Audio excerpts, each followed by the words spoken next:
Welcome to 95 news. ప్రతిక్షణం ప్రజాక్షేమం కోసం బులెటిన్లో ముందుగా హెడ్లైన్స్ చూద్దాం. ఈ నెల 19న మెదక్ జిల్లాలో ముఖ్యమంత్రి కేసీఆర్ పర్యటన, ఏర్పాట్లపై అధికారులతో సమీక్షా సమావేశం నిర్వహించిన మంత్రి హరీష్ రావు. బతుకమ్మ సంబరాలకు సన్నాహాలు మొదలుపెట్టిన భారత్ జాగృతి, బతుకమ్మ పాటకు సంబంధించిన ఒక వీడియోను విడుదల చేసిన ఎమ్మెల్సీ కల్వకుంట్ల కవిత.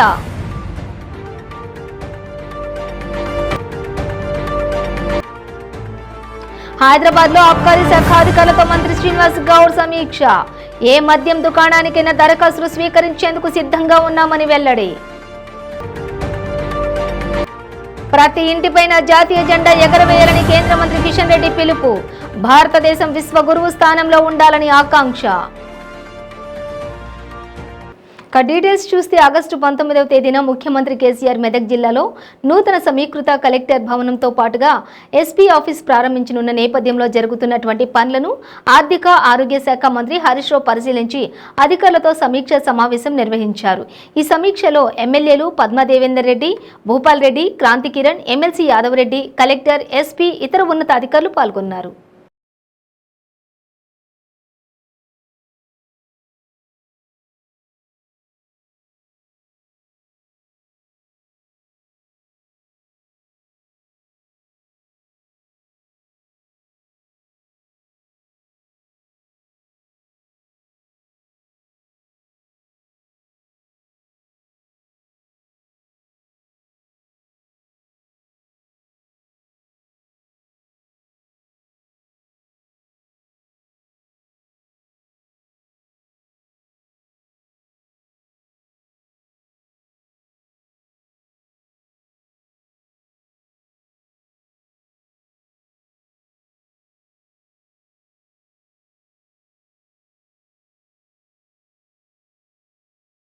బతుకమ్మ సంబరాలకు భారత్ జాగృతి సన్నాహాలు మొదలుపెట్టింది. భారత్ జాగృతి ఆధ్వర్యంలో రాబోతున్న బతుకమ్మ పాటకు సంబంధించిన ఒక వీడియోను బీఆర్ఎస్ ఎమ్మెల్సీ కల్వకుంట్ల కవిత సామాజిక మాధ్యమాల్లో విడుదల చేశారు. ప్రముఖ గాయకులు తేలు విజయ, పద్మావతి, మౌనికా యాదవ్, సౌమ్యతో పాటు భారత్ జాగృతి సాంస్కృతిక విభాగం జాతీయ కన్వీనర్ కోడారి శ్రీనుతో కలిసి కవిత పాట పాడడం వీడియోలో కనిపించింది.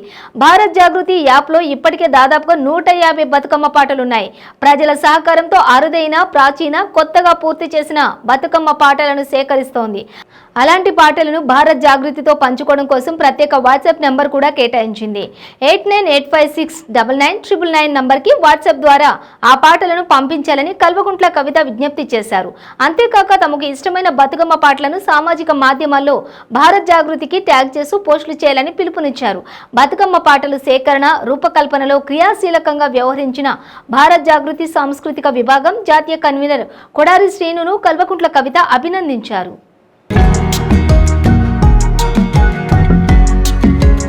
Hello, hi. గౌరమ్మ ఆడన పసుపాడవే గౌరమ్మ, ఈడుతో పెళ్ళాడవే గౌరమ్మ, ఆడన పసుపాడవే గౌరమ్మ, ఈడుతో పెళ్ళాడవే గౌరమ్మ, ఆడన పసుపాడవే గౌరమ్మ, ఈడుతో పెళ్ళాడవే గౌరమ్మ, ఆడన పసుపాడవే గౌరమ్మ. చిత్తూ చిత్తూల బొమ్మ శివుని ముద్దుల గుమ్మ, చిత్తూ చిత్తూల బొమ్మ శివుని ముద్దుల గుమ్మ, బంగారు బొమ్మ దొరికే నమ్మో ఈ వాడలోన, బంగారు బొమ్మ దొరికే నమ్మో ఈ వాడలో. మద్యం దుకాణాల దరఖాస్తుల సమర్పణలో సిండికేట్లు ఏర్పడకుండా మద్యం దుకాణాల కేటాయింపునకై దరఖాస్తులు అన్ని జిల్లా కలెక్టర్ కార్యాలయాలతో పాటుగా రాష్ట్ర వ్యాప్తంగా ఏ మద్యం దుకాణానికైనా సరే దరఖాస్తులు స్వీకరించేందుకు హైదరాబాద్లోని ప్రొహిబిషన్ అండ్ ఎక్సైజ్ కమిషనర్ కార్యాలయంలో దరఖాస్తు చేసుకోవడానికి కేంద్రాన్ని ఏర్పాటు చేశామని, దాన్ని ఉపయోగించుకోవాలని రాష్ట్ర ఎక్సైజ్, క్రీడా, పర్యాటక, సాంస్కృతిక, పురావస్తు, యువజన సర్వీసుల శాఖల మంత్రి డాక్టర్ వి శ్రీనివాస్ గౌడ్ ఆబ్కారీ శాఖ అధికారులను ఆదేశించారు. రాష్ట్ర మంత్రి డాక్టర్ వి శ్రీనివాస్ గౌడ్ హైదరాబాద్లోని తన క్యాంపు కార్యాలయంలో తెలంగాణ రాష్ట్రం ప్రొహిబిషన్ మరియు ఎక్సైజ్ శాఖ ఉన్నతాధికారులతో సమీక్ష సమావేశం నిర్వహించారు. ఈ సమీక్షలో సీఎం కేసీఆర్ ఆదేశాల మేరకు తెలంగాణ రాష్ట్రంలో మద్యం దుకాణాల కేటాయింపు పారదర్శకంగా జరగాలని, అందరికీ అవకాశాలు కల్పించాలని మంత్రి doctor V Srinivas Goud excise అధికారులను ఆదేశించారు.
స్వాతంత్ర్య వేడుకల సందర్భంగా కేంద్ర ప్రభుత్వం తరపున అన్ని కార్యక్రమాలు నిర్వహిస్తున్నామని 2 రోజుల పాటు దేశంలో ప్రతి ఇంటిపైన జాతీయ జెండా ఎగురవేయాలని కేంద్ర మంత్రి కిషన్ రెడ్డి పిలుపునిచ్చారు.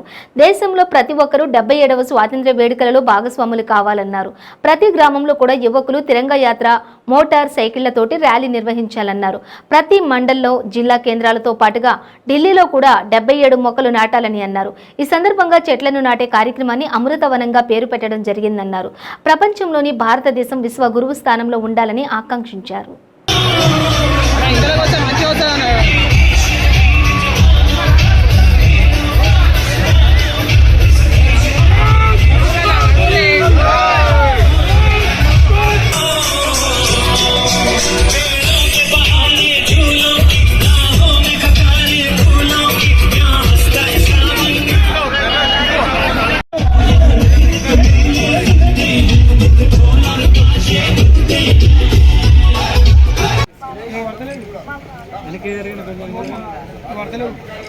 ఇక్కడ చూడండి అందరు ఇక్కడ చూడండి.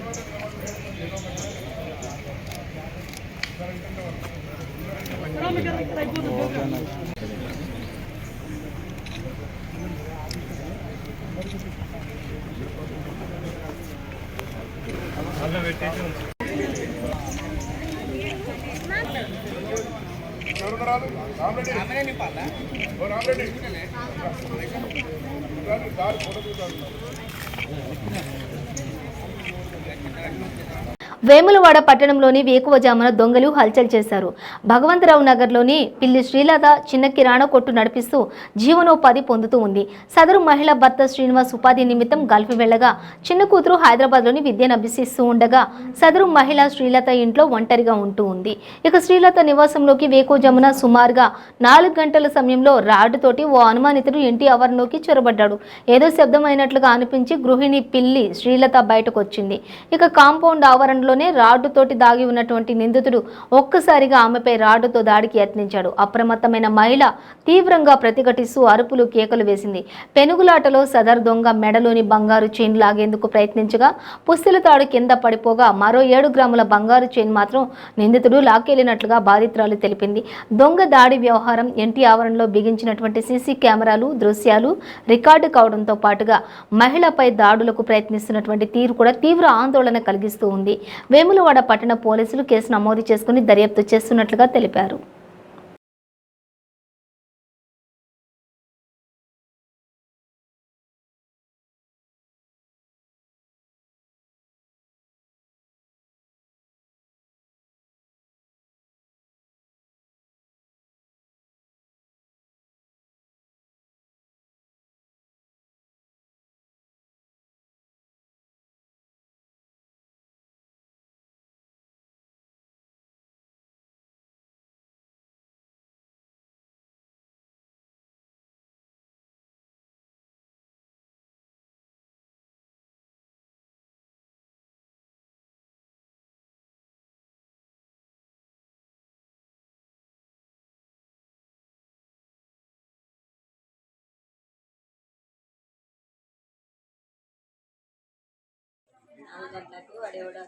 యాదాద్రి జిల్లా చౌటుప్పల్ మండలం ధర్మోజిగూడెం గ్రామ జాతీయ రహదారిపైన కారు సడన్ బ్రేక్ వేయడంతో వెనుక నుండి వస్తున్న లారీ అదుపు తప్పి ఢీకొట్టడంతో కారు పల్టీలు కొట్టింది.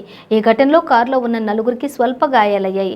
క్షతగాత్రులను ఆసుపత్రికి తరలించారు. ప్రమాదం నేపథ్యంలోని జాతీయ రహదారిపై భారీగా ట్రాఫిక్ జామ్ అయింది. సంఘటనా స్థలానికి పోలీసులు చేరుకుని ట్రాఫిక్ను నియంత్రించారు. బాధితులు నల్లగొండ జిల్లా గుండ్లపల్లి వాసులుగా గుర్తించారు.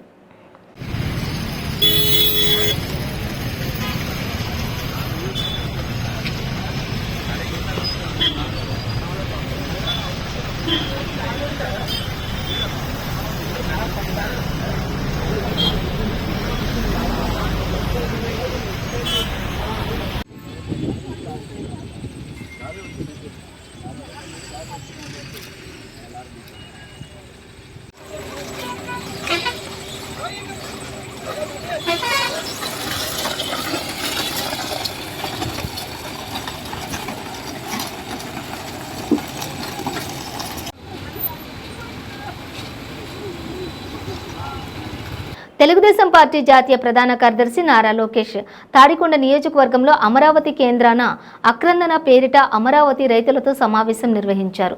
రావెలలోని నిర్వహించిన ఈ కార్యక్రమానికి వైసీపీ బహిష్కృత ఎమ్మెల్యే ఉండవల్లి శ్రీదేవి వ్యాఖ్యతగా వ్యవహరించారు. ఈ ముఖాముఖి సమావేశంలోని ఉండవల్లి శ్రీదేవి తీవ్ర భావోద్వేగాలకు గురయ్యారు. ఓ దశలో లోకేష్ సమక్షంలో కన్నీటి పర్యంతమయ్యారు. అమరావతి రైతులు ధైర్యంగా ఉండాలని, అమరావతి అంటే చంద్రబాబు, అమరావతి అంటే లోకేష్ అని, వారిద్దరూ అమరావతి రైతుల వెన్నంటే ఉంటారని, ఎట్టి పరిస్థితుల్లోనూ అమరావతి రైతులను వదిలివేయరని స్పష్టం చేశారు. ఉండవల్లి శ్రీదేవి ఎలా తిరుగుతుందో చూస్తామని కొందరున్నారని, కానీ నన్ను ఈ కార్యక్రమానికి ఆహ్వానించడం ద్వారా లోకేష్ కొండంత భరోసా ఇచ్చారని, నేను ఎలా తిరగలను ఇప్పుడు వారికి అర్థమై ఉంటుందని చెప్పి అన్నారు. పార్టీ కోసం తాను ఎంతో కష్టపడ్డానని, కానీ తనను రోడ్డున పడేశారని ఉండవల్లి శ్రీదేవి తీవ్ర ఆవేదన వ్యక్తం చేశారు. కార్యకర్తలతో పాటుగా ఫోన్లో చేయించి రకరకాలుగా చిత్రవద చేశారని కంటతడి పెట్టుకున్నారు. కానీ నేను ఎప్పుడు కూడా చూడని లోకేష్ శ్రీదేవికి మేం మద్దతిస్తామని చెప్పారని, అందుకు ఆయనకు మనస్ఫూర్తిగా కృతజ్ఞతలు తెలుపుకుంటున్నానని వెల్లడించారు. మరి భూములు ఇచ్చిన రైతుల్ని నేను కూడా మిమ్మల్ని మోసం చేశాను, రాజధాని ఇక్కడే ఉంటుందని. ప్రతి క్షణం మీరు పడుతున్న బాధ నేను పడ్డాను. అందుకే ప్రతి రోజు కూడా ఏడ్చేదాన్ని. మరి నన్ను కల్పించి నన్ను మీ ఎమ్మెల్యేగా చేసుకుంటే నేను మీకేం చేశాను అనిపించింది. అందుకే నేను ఒకటే నిర్ణయించుకున్నాను, గెలిచిన పార్టీ ఒకవైపు అయితే, వెన్నుపోటు పొడుస్తున్న పార్టీ ఒకవైపు అయితే, మరి ప్రజలు నా జన్మభూమి ఈ నేల మరొక వైపు, ఈ ఇద్దరిలో ఎవరి పక్క ఉండాలి. ప్రముఖ పుణ్యక్షేత్రం శ్రీశైలం పరిసర ప్రాంతాలలో ఎలుగుబంట్లు సంచరిస్తున్నాయి. ఆలయం పరిధిలోని శిఖరేశ్వరం నంది వద్ద అర్ధరాత్రి సమయంలో ఎలుగుబంటి సంచరించింది. ఆహారం కోసం శిఖరం వద్ద నంది విగ్రహం పరిసరాలలో తిరుగుతూ ఉండటాన్ని కొందరు వీడియోలో బంధించారు. సుమారుగా గంట సేపు శిఖరం పరిసరాలలో సంచరిస్తున్నటువంటి రాత్రి సమయం కావడంతో, భక్తులు కూడా ఎవరూ లేకపోవడంతో కొందరు టార్చ్ లైట్ సహాయంతో ఎలుగుబంటిని వెంటాడడంతో అక్కడి నుంచి సమీపంలోకి వెళ్లిపోయింది.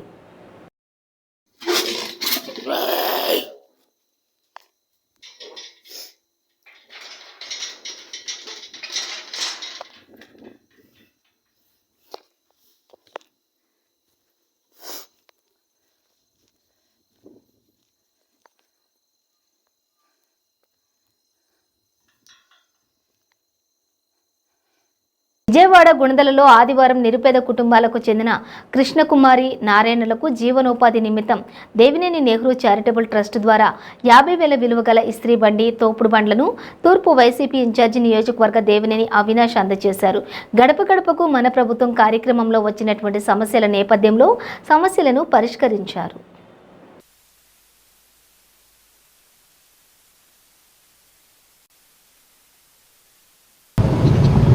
ఈరోజు 2వ డివిజన్లో స్వర్గీయ దేవినేని రాజశేఖర్ నెహ్రూ గారి చారిటబుల్ ట్రస్ట్ ఆధ్వర్యంలో 2వ డివిజన్ కార్పొరేటర్ సోదరిమణి నిర్మల్ కుమారి గారు ఒక సూచనలతో ఒక ఇస్త్రీ బండి, అదేవిధంగా ఒక టిఫిన్ బండి, దాదాపుగా 50,000 రూపాయలు చేసే 2 బళ్ళు కలిపి 50,000 రూపాయలు చేసే 2 బళ్ళు దేవినేని రాజశేఖర్ నెహ్రూ గారి పేరు మీద ఈరోజు ఇష్టం జరుగుతుంది. ఈరోజు సంక్షేమం ముఖ్యంగా మహిళల పేరు మీద చేయూత అవనివ్వండి, ఆసరా అవనివ్వండి, అదేవిధంగా పశ్చిమ నియోజకవర్గం ఎమ్మెల్యే వెల్లంపల్లి శ్రీనివాస్ జన్మదిన వేడుకలు విజయవాడ భవానీపురంలో అట్టహాసంగా ప్రారంభమయ్యాయి. జన్మదిన కేకును వెల్లంపల్లి కట్ చేయగా మేయర్ భాగ్యలక్ష్మి, పలువురు వైసీపీ నాయకులు వెల్లంపల్లి చిత్రపటానికి క్షీరాభిషేకం నిర్వహించారు. తొలుత ప్రదర్శించిన సాంస్కృతిక కార్యక్రమాలు ఏరోబిక్ ప్రదర్శన ఆకట్టుకున్నాయి.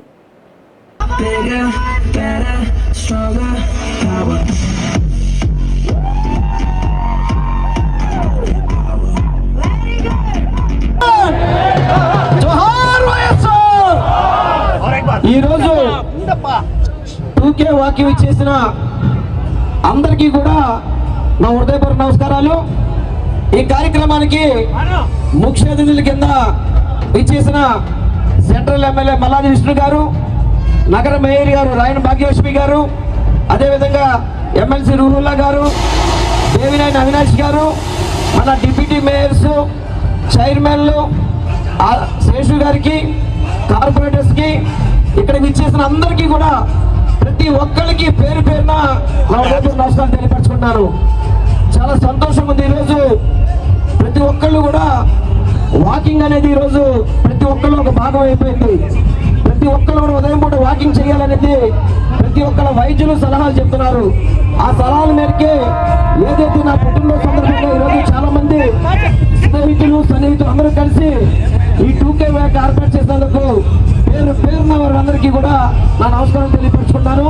ఇదే విధంగా చక్కటి కార్యక్రమాలు, మంచి కార్యక్రమాలు వైఎస్ జగన్మోహన్ రెడ్డి గారి నాయకత్వంలో ఈ యొక్క కార్యక్రమాలన్నీ కూడా విజయవంతం అయ్యే విధంగా, ముఖ్యంగా రాష్ట్రం సంక్షేమంలో, అభివృద్ధిలో అన్నిట్లో కూడా ముందుకు వెళ్లే విధంగా జగన్మోహన్ రెడ్డి గారి నాయకత్వంలో మీ అందరూ కూడా పనిచేస్తామని చెప్పి తెలియపరుచుకుంటూ ఏపీ ముఖ్యమంత్రి వైఎస్ జగన్మోహన్ రెడ్డిపై టీడీపీ సీనియర్ నేత మాజీ మంత్రి కొల్లు రవీంద్ర విమర్శలు గుప్పించారు. రాష్ట్రంలో బీసీలు బతకడానికి వీల్లేదన్నట్లుగా ముఖ్యమంత్రి వ్యవహరిస్తున్నాడన్నారు. నిత్యం బీసీలపై దాడులు, వేధింపులు, ఆస్తుల ధ్వంసాలు జరుగుతున్నా జగన్ రెడ్డిలో చలనం లేదన్నారు. వైసీపీ నేతలు, కార్యకర్తలు అధికార మదంతో బీసీలపై దాడి చేస్తుంటే పోలీసులు చోద్యం చూస్తున్నారని అన్నారు. విజయవాడలో చేనేత కార్మికుడిపై దాడి చేసి కొట్టి బట్టలోడదీసి ఆ దృశ్యాలను వీడియో తీసిన వైసీపీ నేత అవినాష్ గుప్తా, అతని స్నేహితులపై పోలీసులు ఎందుకు చర్యలు తీసుకోలేదని కొల్లు రవీంద్ర ప్రశ్నించారు. మరి ఎంపీ గారు నేను లెటర్ రాశాను. ఆ లెటర్కి కేంద్ర ప్రభుత్వం నుంచి ఇక్కడ రిప్లై వచ్చిందని చెప్పి నేను మొన్న చూస్తాం జరిగింది. అంటే కేంద్ర ప్రభుత్వం దగ్గర నుంచి వాళ్ళు నిపుణులు పంపించి ఈ డ్రైనేజ్ సిస్టమ్ మీద స్టడీ చేస్తానికి కమిషనర్ గారికి లెటర్ రాస్తే రిప్లై కూడా ఇవ్వనివ్వకుండా చేస్తా ఉన్నాడు ఈ పేరు నాని గారు. ఏంటి వీళ్ళు చేసేది? ఆ రోజున మేము సమన్వయంతో అందరినీ కలుపుకుని వెళ్ళి బందరపట్నానికి కావాల్సినటువంటి అన్ని కార్యక్రమాలు ఆ రోజు చేసే దాంట్లో సమన్వయంతో ముందుకెళ్ళాం. ఇవాళ మీరు ఆ డ్రైనేజీ కోసం కేంద్ర ప్రభుత్వం ఒక నిపుణుల కమిటీని పంపిస్తానంటే దాన్ని కూడా మీరు లెటర్లు ఇవ్వలేనటువంటి దౌర్భాగ్య స్థితిలో ఉన్నారంటే వీళ్ళు ఈ ప్రాంత అభివృద్ధిని కాంక్షించేవాళ్ళు కాదు. ఈ ప్రాంతంలో మరి ఈరోజు విజన్ ఉన్న నాయకుడు నారా చంద్రబాబు నాయుడు గారు దూరదృష్టితో భవిష్యత్తుని ఆంధ్ర రాష్ట్రం గురించి ఆలోచించినటువంటి ఏకైక నాయకుడు నారా చంద్రబాబు నాయుడు గారు మరొకసారి ఈరోజు రుజువైంది. ఇవాళ ఏ రకంగా అయితే ఈ రాష్ట్రాన్ని సర్వనాశనం చేస్తా ఉన్నటువంటి ముఖ్యమంత్రి ఆలోచనలు ఇవాళ డెల్టా ప్రాంతంలో రైతాంగానికి పట్టిసీమ కార్యక్రమాన్ని చంద్రబాబు నాయుడు గారు ఆ రోజు ఏర్పాటు చేసి ప్రారంభిస్తే ఈరోజు ఎమ్మెల్యేలుగా, మంత్రులుగా ఉన్నటువంటి కోసం పనిచేసే వ్యక్తి పేర్ని నాని, తన స్వార్థం కోసం మాత్రమే పనిచేసే ఏకైక నాయకుడు. ఆయన కొడుకును ప్రమోట్ చేసుకోవాలి, రేపు ఎమ్మెల్యే పదవి పొందాలి, ప్రజలు మోసం చేయాలి. కానీ ఇవన్నీ మేము ఇట్టి పరిస్థితుల్లో కూడా జరగలేము. ఇవాళ మరి పట్టాభి సీతారామయ్య గారిది దానికి సమాధానం లేదు. పార్టీ ఆఫీస్ కట్టుకుంటున్నాడు, స్లాబ్లు వేసుకుంటున్నాడు. పట్టాభి సీతారామయ్య గారి కోసం వాళ్ళు ఇస్తానన్నటువంటి దాదాపు 60 కోట్ల రూపాయలు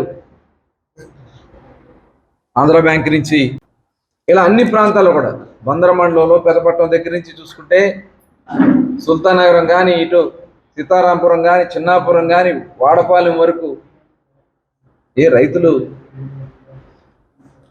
నష్టపోతా ఉంటే కనీసం వచ్చి పరామర్శ చేసి వాళ్ళని ఆదుకోవాల్సినటువంటి పరిస్థితి లేదా?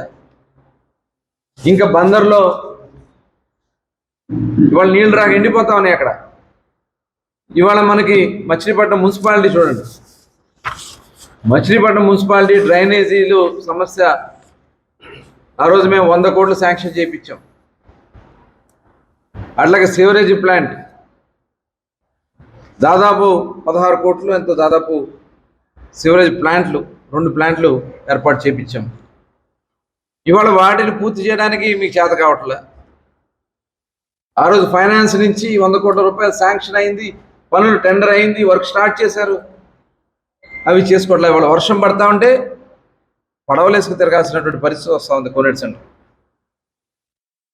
షిల్ట్ తీరు, డ్రైనేజీలో షిల్ట్ తీరు, మీరు పిలిస్తే ఎవడో వచ్చి పని కూడా చేయరు బందర్లో. అలా ఉంది పరిస్థితి.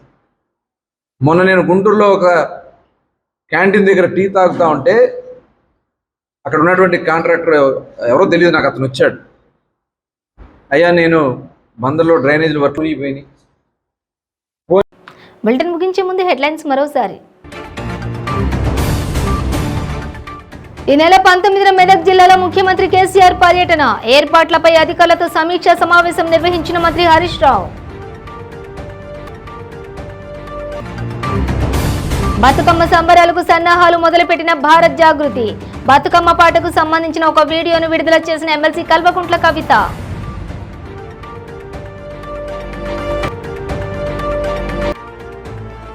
హైదరాబాద్ లో ఆబ్కారీ శాఖ అధికారులతో మంత్రి శ్రీనివాస్ గౌడ్ సమీక్ష, ఏ మద్యం దుకాణానికైనా దరఖాస్తులు స్వీకరించేందుకు సిద్ధంగా ఉన్నామని వెల్లడి. ప్రతి ఇంటిపైన జాతీయ జెండా ఎగరవేయాలని కేంద్ర మంత్రి కిషన్ రెడ్డి పిలుపు, భారతదేశం విశ్వగురువు స్థానంలో ఉండాలని ఆకాంక్ష. ఇవి బులెటిన్ డీటెయిల్స్. చూస్తూనే ఉండండి 95 న్యూస్.